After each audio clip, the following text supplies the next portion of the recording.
ሰላም የኔ ወዶች እንዴት ናችሁ? ደህና ናችሁ? እኔ ያለው እግዚአብሔር ይመስገን።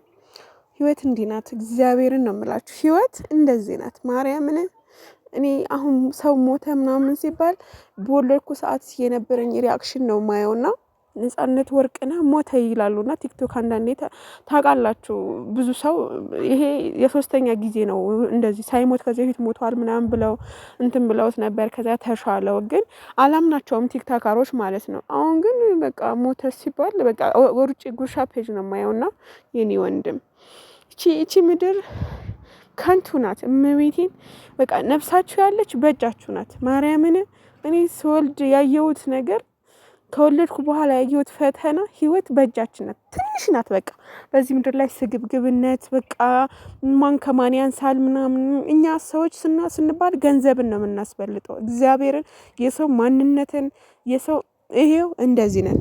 እሁድ አይተነዋል እንግዲህ ነጻነት ወርቅነህ ማለት ነውና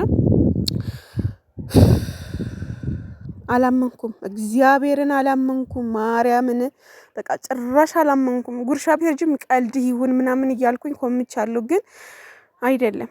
ማርያምን ነፍስ በአጸደ ገነት ያኑረው የኔ ወንድም። ምንም እኛም ወደ አንተ ነን። ከዚህ በፊት ሲመኙልህ የነበረው ቲክቶከሮች እንኳን ደስ አላችሁ። ያው ሞተላችሁ። ፖስቱት፣ አሁን ፖስቱት በደንብ አርጋችሁ እመቤቴ እንደዚች ዓለም ከንቱ ነገር አለ?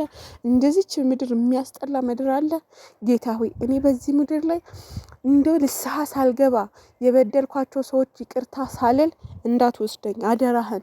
ምክንያቱም ዘላለማዊ ህይወቴ ካንተ ጋር ናትና። እንደው የድንግል ማርያም ልጅ ኢየሱስ ክርስቶስ ሰው ሲሞት የሚገርማችሁ ሁላችሁም ስለራሳችሁ ነው የምትጸልዩትና እኔም ለራሴ ነውና አባቴ ነፍስ በገነት ያኑረው።